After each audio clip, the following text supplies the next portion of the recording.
A very good afternoon everybody. मैं शोभा सिंह आप सभी का बहुत बहुत स्वागत करती हूँ अपने आज के वीडियो में। कैसे हैं आप लोग? आई होप बहुत ही अच्छे होंगे, लाइफ में बहुत ही मस्त होंगे, अपने आप से खूब सारा प्यार कर रहे होंगे and obviously law of attraction को भी फॉलो कर रहे होंगे। आज का वीडियो बहुत ही खास है। आज की जो स्टोरी है ना, सक्सेस स्टोरी, बहुत ही खास है। मैं पहले ही आप लोगों को बता दे रही हूँ, नहीं तो लोग ना स्किप कर देते हैं। अगर आपने स्किप कर दिया तो बहुत ही वंडरफुल स्टोरी आप मिस कर दोगे, क्योंकि इस स्टोरी को अगर आप अंत तक सुनते हैं तो आपको पता चल जाएगा लॉ ऑफ अट्रैक्शन यानी कि मैनिफेस्ट करने का वो तरीका इसी स्टोरी में आपको मिल जाएगा। सो प्लीज़ अंत तक बने रहिएगा। तो चलिए बढ़ते हैं आज की सक्सेस स्टोरी की तरफ, जो कि ट्रू है। और इस जो स्टोरी का जो शीर्षक है वो है भूमिका निभाना। कुछ समय पहले मैंने हर चीज़ छोड़ दी। मैंने पेस्ट्री कुक की नौकरी छोड़ दी। मैंने पाक कला वाला स्कूल छोड़ दिया। मैंने अपने 2 साल पुराने बॉयफ्रेंड को छोड़ दिया। मैंने अच्छे जीवन की सारी उम्मीद छोड़ दी और यह मानने लगी कि मैं किसी काम की नहीं हूँ। गंभीर डिप्रेशन के कष्ट झेलने के 1 महीने बाद की बात है। एक दिन जागते ही मेरे मन में द सीक्रेट का विचार आया। मैं नहीं जानती कि यह विचार मेरे मन में क्यों आया, लेकिन मैंने इसे ऑनलाइन देखने का निर्णय लिया ताकि यह पता लगा सकूं कि इसमें आखिर है क्या। मैंने वेबसाइट पर फिल्म देखी और इसने मेरे दिल को इतना छू लिया कि मैंने आईट्यून्स पर जाकर ऑडियो बुक खरीद दी। उस समय तक मैं की तलाश कर रही नौकरियों की तलाश कर रही थी, लेकिन कोई सफलता नहीं मिल रही थी। मैंने नौकरी को अपनी ओर आकर्षित करने के लिए द सीक्रेट का इस्तेमाल करने का निर्णय लिया। मैं एक वेटरनरी अस्पताल में काम करना चाहती थी, इसलिए मैंने अपने घर के पास वाले वेटरनरी अस्पताल में बायोडाटा भेज दिया और फिर घटनाएं शुरू हो गई। इनकी जो चाहत थी उन्होंने प्रभु के सामने यानी कि यूनिवर्स के सामने रखी कि इनको जॉब करनी थी वेटरनरी अस्पताल में, जो घर के पास ही था, और वहाँ पर बायोडाटा जमा करवा देती हैं। कुछ दिनों के बाद मैं अपने अपार्टमेंट में लेटी थी, तभी फ़ोन की घंटी बजी। मेरे मन में विचार आया कि कोई नौकरी देने के लिए मुझे फ़ोन कर रहा है ना। जब आप ग्रैटिट्यूड मेडिटेशन ये सब करने लगते हो ना, तब आपका इंट्यूशन भी स्ट्रांग हो जाता है कि फ़ोन के पीछे यानी कि फ़ोन पे कौन होगा, वो एहसास आने लगता है, वो पहले से आपको फील हो जाता है। तो इनको मतलब कि इंट्यूशन आ चुका था कि हाँ, हो ना हो नौकरी के लिए ही कॉल होगी। फ़ोन पशु अस्पताल के मैनेजर का था जहां मैंने आवेदन दिया था। उसने मुझे इंटरव्यू के लिए बुलाया। मैं बहुत घबरा रही थी और इंटरव्यू के दौरान यह साफ दिख भी रहा था। हालांकि यह मेरा सबसे अच्छा इंटरव्यू नहीं था। घबरा गई थी तो इंटरव्यू भी इतना अच्छा नहीं गया था। लेकिन इसके बाद क्या किया है वो देखिए। एक तो पहले इन्होंने ख्वाहिश रखी यूनिवर्स के सामने कि मुझे अपने घर के पास वाले जो अस्पताल है वेटरनरी, वहाँ पर काम करना है। तो वहाँ से जमा करवा दिया और वहाँ से कॉल भी आ गया, है ना। और इंटरव्यू इतना अच्छा नहीं गया, घबरा गई थी। इसके बाद देखते हैं और क्या किया इन्होंने। यहाँ से कहानी थोड़ी सी मतलब आपको ध्यानपूर्वक सुननी है। लेकिन मैंने घर जाकर लिखा। इन्होंने घर जाते ही क्या क्या लिखा देखते हैं। मैं पशु अस्पताल में काम करती हूँ। प्रेजेंट में लिखा, प्रेजेंट में, क्योंकि हमारा दिमाग जो सबकॉन्शियस माइंड है, इमेजिनेशन और रियलिटी में फ़र्क नहीं जानता है ना। तो इन्होंने नाटक ही सही, झूठ ही सही लिखा इन्होंने कि मैं पशु अस्पताल में काम करती हूँ। यह शिकागो IL में स्थित है। यहाँ का फ़ोन नंबर ये है, डैश डैश करके लिखा हुआ है। मैंने कई बार लिखा, इन्होंने कई बार, क्योंकि फीलिंग अच्छी थी, एक तो जहाँ पे से चाहती थी वहीं से कॉल आया था। भले ही इंटरव्यू इतना अच्छा नहीं गया हो, लेकिन वाइब्रेशन बहुत अच्छी थी इनकी, और इन्होंने बार बार यही चीज़ को लिखा प्रेजेंट टेंस में। तो ऐसे आप भी कर सकते हैं, है ना। तो मैंने कई बार लिखा, जब तक कि मुझे इस पर पूरा विश्वास नहीं हो गया, तब तक इन्होंने लिखा। अपने डर को भगाने के लिए, अपना जो भी नेगेटिविटी है उसको दूर भगाने के लिए तब तक ये लिखती गई। अगले दिन मैनेजर ने मुझे दोबारा फ़ोन किया और बहुत उत्साह से उसने मुझे दूसरे कामकाजी इंटरव्यू के लिए बुलाया। मैंने खुशी खुशी हाँ कर दी। मुझे महसूस हुआ कि मेरे पास पहले से ही वह नौकरी है, लेकिन अब मुझे यह निर्णय लेना था कि मैं कितना वेतन चाहती हूँ। क्योंकि इतने बार इन्होंने लिख दिया था ना, कि इनको फीलिंग आ गई थी कि अरे भाई, ये नौकरी तो अब कहाँ जाएगी, मेरी ही है ना। तो जब कॉल आया दूसरे इंटरव्यू के लिए, तो एकदम कॉन्फिडेंट थी। इसीलिए कहा जाता है, जब आप विजुलाइजेशन, पॉजिटिव अफर्मेशन ये सब बोलते हो, तो ये सब ना आपके दिमाग को तैयार करता है, आपके दिमाग को तैयार करता है कि जब ऐसा होगा तो तुमको ऐसा रिएक्ट करना है ना। दिमाग को तैयार करता है ये। तो बस इनको ये, लेकिन अब मुझे यह निर्णय लेना था कि मैं कितना वेतन चाहती हूँ। दूसरे इंटरव्यू तक मैंने निश्चित धनराशि पर ध्यान केंद्रित हुए पूरा बजट लिख डाला कि कितना चाहिए वेतन और क्या क्या बजट, वो सब कुछ इन्होंने लिख दिया था। मैंने दिन में कई बार इसे देखा और यह नाटक किया कि यह मेरे जीवन में आ चुका है। जैसे एकदम इंजॉय करते करते नाटक करी थी कि अब तो इतना सैलरी आएगा, यहाँ पर जाऊँगी, ये खरीदूँगी, वो खरीदूँगी, ये करूँगी, सब कुछ वो विजुलाइज करी थी। विजुलाइज जब हम करते हैं तो हमारा सबकॉन्शियस माइंड में हम काल्पनिक चित्र बनाते हैं, काल्पनिक चित्र बनाते हैं, पांचों ज्ञानेंद्रियों को लगा देते हैं।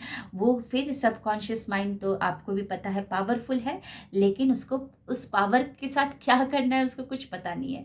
तो हम क्या करते हैं, नाटक करते हैं, विजुलाइजेशन करते हैं, काल्पनिक चित्र बनाते हैं, तो फिर वैसा ही होने लगता है, रियलिटी में वो सारी चीज़ें आने लगती हैं। कामकाजी इंटरव्यू में मैंने नाटक किया कि मैं उस पद पर पहुंच गई हूं और मेरे सहकर्मी मुझे ऑफिस दिखा रहे हैं।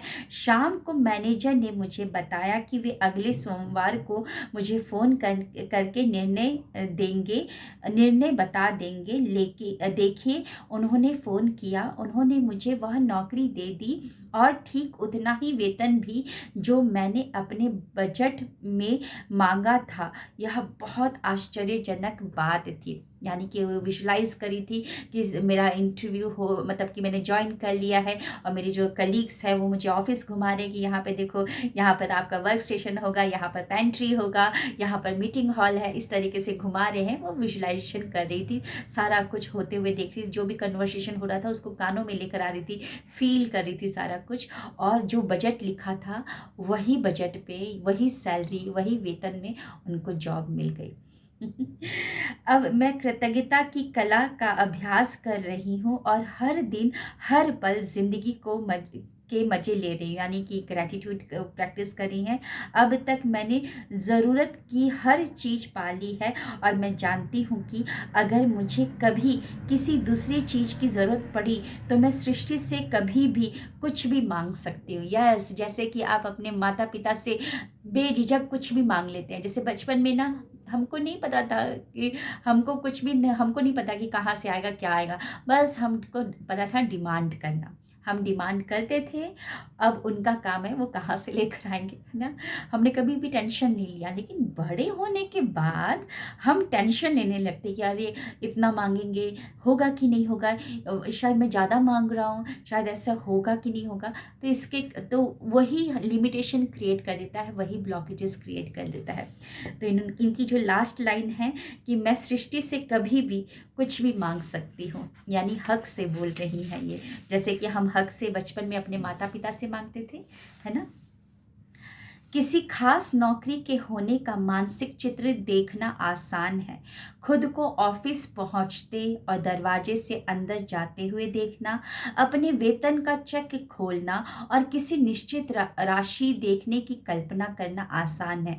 प्रमोशन की खबर मिलने का मानसिक चित्र देखना आसान है जब आप यह मानसिक चित्र देखते हैं हैं कि आप यह देखते हैं कि यह आपके पास इसी समय है, तो आप महसूस करते हैं कि मानो यह आपके पास इसी समय है और यह प्रकटीकरण का संकेत है। कि इसमें यही बताया गया है लास्ट में कि विजुअलाइजेशन, जब आप विजुअलाइजेशन करते हो कि प्रेजेंट में वर्तमान में ही बैठ के कुछ देर समय निकाल कर विजुअलाइज करते हो कि आप ऑफिस का दरवाज़ा खोल रहे हो, आप अपने प्रीमिसेस को देख रहे हो, कलीग्स बात कर रहे हैं, मैनेजर आपका बहुत खुश है, वो सब जगह घुमा रहा है कि आपको ये काम करना है, आपको वो काम करना है, वो बता रहा है ना। तो आप अपना सैलरी जब सैलरी आया तो जो सैलरी का मैसेज है अकाउंट में, आप अपने अकाउंट बैलेंस को देख रहे हो, क्या क्या कर रहे हो, वो सब कुछ जब विजुलाइज करते हैं पूरी पांचों ज्ञानेंद्रियों को लगाकर, तो फिर वो बार बार करते हैं, तो ये सब कॉन्शियस माइंड क्या करता है, उसको रियलिटी में कन्वर्ट कर देता है। क्योंकि सब कॉन्शियस माइंड डिफ्रेंशिएट नहीं कर पाता है कि रियलिटी है कि नाटक है, इमेजिनेशन है। तो हम करेंगे इमेजिनेशन, जब उसको पता ही नहीं है तो हम करेंगे इमेजिनेशन, तब तक करेंगे जब तक वो जो रियलिटी में कन्वर्ट ना हो जाए। आकर्षण का नियम आपके विचारों और शब्दों पर सटीकता से प्रतिक्रिया करता है।